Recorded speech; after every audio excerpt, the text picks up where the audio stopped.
Hey, how you guys doing? Welcome back to another episode of Soldier Talk the podcast.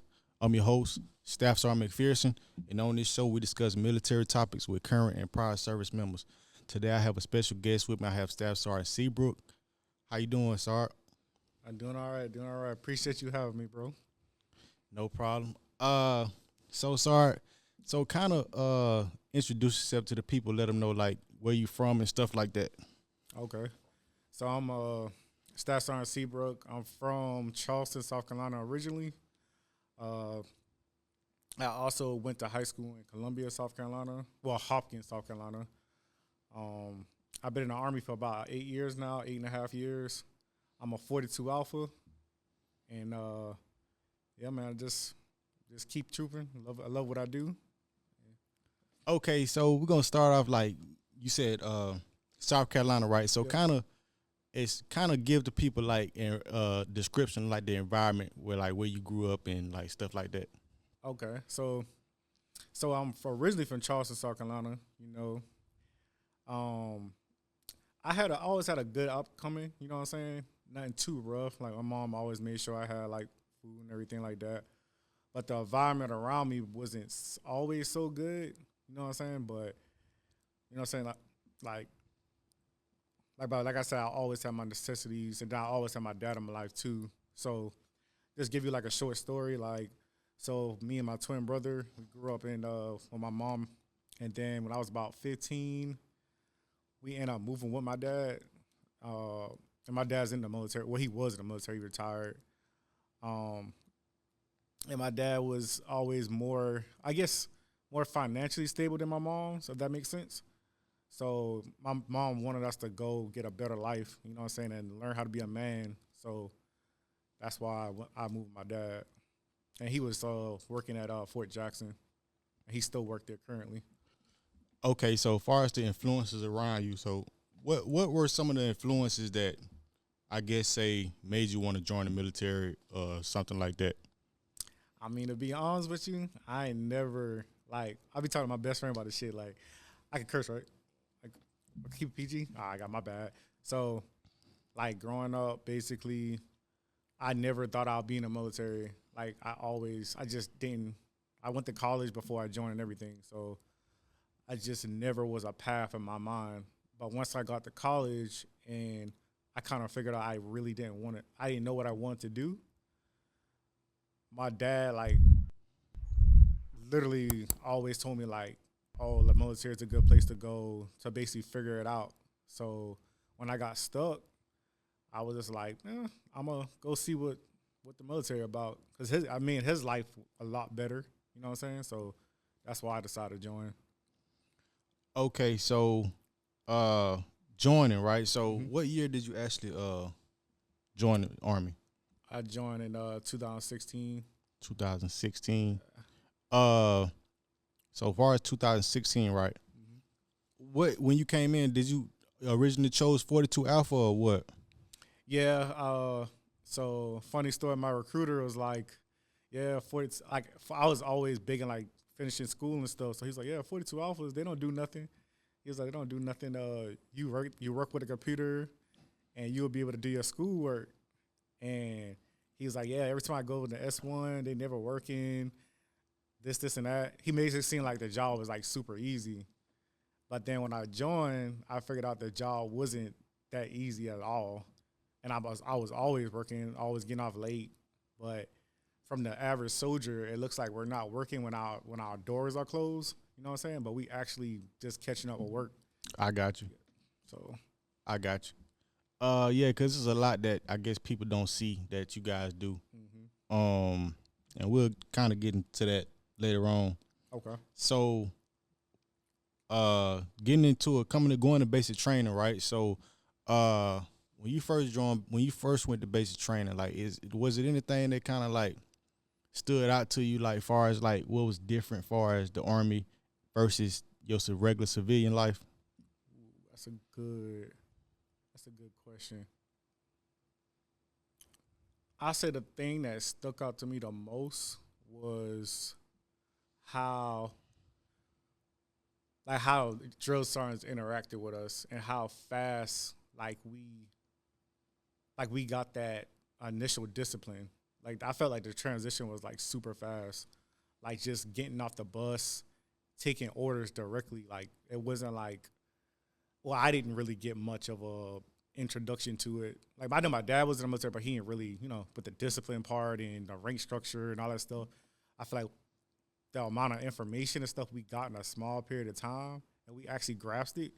I thought that was like the biggest thing for basic to me.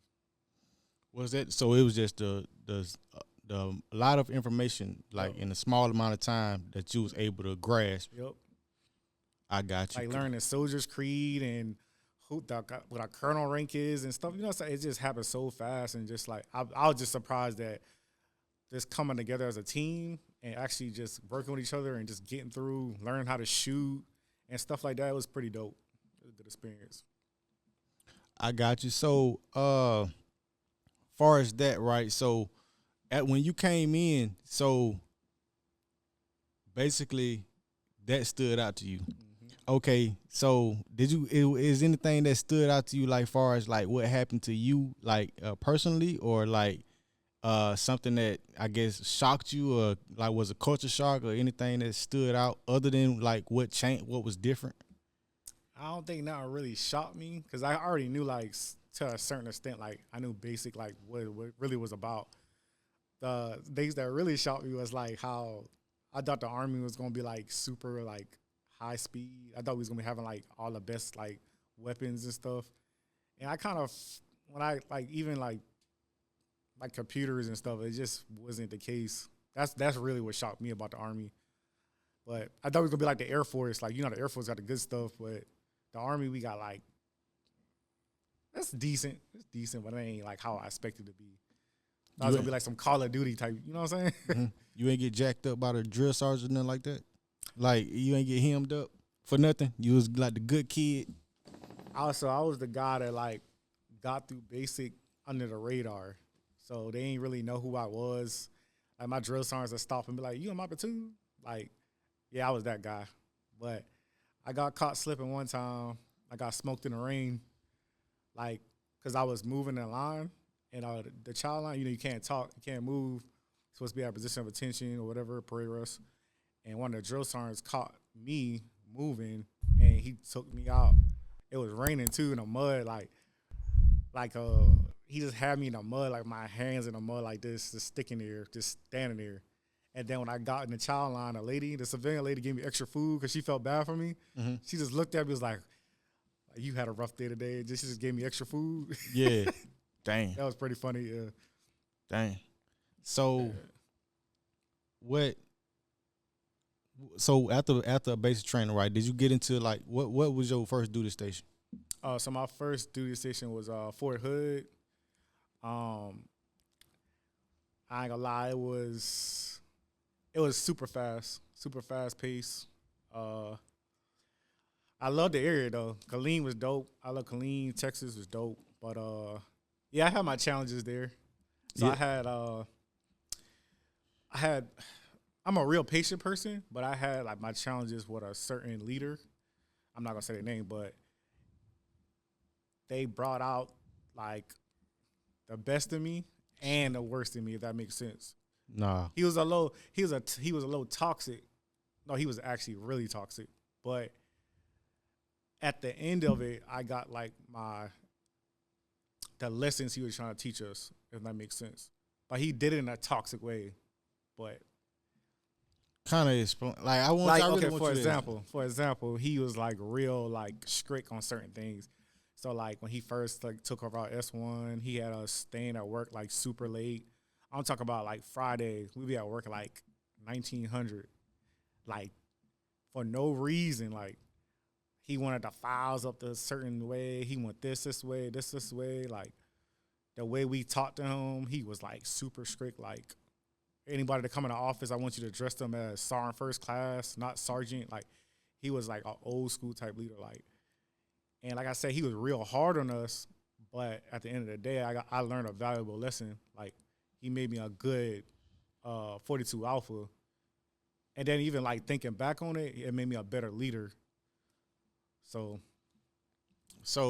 how did it make you a better leader though? I think it made me a better leader because he like made me pay attention to detail. Made sure he was on time, just stuff like that. And also I took away from the negative things he did, like making us stay at work late, stuff like that, like burning us out. So I take those negative aspects away from his leadership. So I won't do that to my soldiers. Like I would never have my soldiers work super late and do all this stuff just because I want to look good or because I want my S1 to be a certain way. I feel like you as an NCO, we should basically lead from the front, but also take care of the soldiers. Because we take care of our soldiers, they're gonna take care of us. You know what I'm saying? And I feel like he did the opposite. He let the mission drive us instead of us driving the mission. So I got you. So, have you been deployed at all? Sorry. nah, I never been deployed. Do you want to be? Do you want to deploy? I mean, if it come, it come, but it's not something I like. Oh, I gotta do. You know what I'm saying? But it'll be good to get the experience and everything. But I know it come with deployment. Like it's not like people really get PTSD and stuff like that. Like I know things come with deployment that I don't know if I can deal with myself. So, but I do got this uniform on, so if they call my name, I gotta go. I gotta be prepared. So You're right. So now that you guys have got a little background about Soldier Seabrook, we're gonna get into the topic that we want to discuss today. So the topic that we want to discuss is managing soldiers, and Soldier Seabrook has a couple soldiers under him right now. Soldier Seabrook, how many soldiers do you have? I currently got one NCO under me, and I got about 5 soldiers. 5 soldiers under me. 5 soldiers. So kind of want to get into how do you manage all 5 soldiers. So what is the biggest thing that you make sure you do when you managing your soldiers? I mean, for me, the biggest thing is just always knowing where they're at. That's the first thing. Make sure I know where they're at all times. Make sure they're taken care of, like I said before. Like my NCO under me, he's a big help. So it's not like I'm taking on all this by myself. And also my NCORC. So the biggest thing I think I said, just like making sure we know where they at, make sure they taken care of, and make sure they like at work and stuff where they need to be. Okay, so all your soldiers right now, do you have any problems with any of them? Currently, no. I got a good team right now. I couldn't ask for any better. We got a lot of privates that's like new, super new, and they're learning. But other than that, no, I don't got no trouble soldiers. Have you ever had soldiers that's trouble? Yeah. So can you kind of get into that just a little bit, touch on that? Okay. I mean, so just a little backstory. So I haven't had much soldiers. So my last unit, I was in Korea. Those were the most soldiers I had prior to coming here. So because I was at Jackson too, and at Jackson we had a lot of NCOs, so we only had one soldier. So, but we did have, I had a soldier that he was just one of them dudes that just don't like to come to work on time, you know. And then our job is very important. Like if you're a private, you might be putting on awards for the battalion. That's a big deal. Commanders got high visibility. So you can't really slack on your job, you feel me? You gotta actually do your job. And he was just always late. He never had a haircut, stuff like that. So, like I said before, I'm a real chill person. I'm not really in your face type. But at that soldier, I had to do it. The biggest thing as an NCO, you got to know your soldiers, know who they are, and you got to be able to react to them. Because I know that if I was too chill with him, he was going to walk all over me. So I had to turn it up, be on him. I used to make him come in. I used to make him come in early, and I'll be there early with him. We'll stay late. I'll be staying there late with him just to constantly keep him on his toes, because you You give them too much room, you mess up. So that's what I wanted to touch on. So, far as you being, far as you having soldiers, uh, do you, what standards do you set? I mean, when you first realize that you're gonna be these soldiers NCO, like what standards do you set any standards, or do you just kind of give them an inch and see if they'll take a mile? Basically, what I'm trying to say. Oh, I got you. So, yeah, definitely. Definitely with me, I don't care who you is. Like, I'm gonna be myself, and you gonna show me who you is. Like, that's just how it is. So I go to Army Standard. I do my counseling. I lay down my expectations about work. But as far as you meeting those expectations, I just sit back and let you show me your actions speak louder than words. So if I figure that I start seeing a pattern of certain things, then I'll address it. I'll address it in a calming manner. We all adults. And that's why I say when it comes in knowing your soldiers, you got to know what soldiers you can just talk to. You got to know what soldiers you might have to smoke, or you might have to, not embarrass, but you know what I mean, like put out in front of people to like put that fire under them. Like, you just got to know your personality and manage it. I'm a real observant person, so I read people before I start doing too much action. I got you. So, basically, you let people tell on themselves. Basically, you'll know how. Yep. Okay, so what about counseling? So, counseling, do you just put them to the side, talk to them, or what? I mean, I feel like when you set that initial counseling, and you gotta counsel every soldier every month. So yeah, you gotta put it on paper, especially if it's like a disciplinary thing. Like, if you're doing something that's not right, I gotta put it on paper just in case you continue to do it. I don't want to be like, oh, Sergeant Seabrook didn't tell me this. Oh, I didn't know this. I'm gonna be like, pull out that paper and be like, no, we talked about this day. Da da da. You ain't got no excuse. You know what I'm saying? You gotta cover yourself. I got you.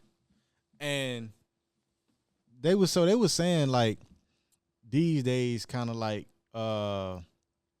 you have to document everything basically. Mm-hmm. So that's a good point that I'm trying to make. Basically saying that cause I'm the same way. Cause like I automatically feel like we all adults, so I shouldn't have to tell you to do this, do that, do that.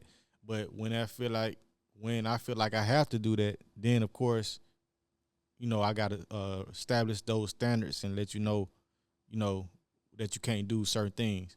Yep.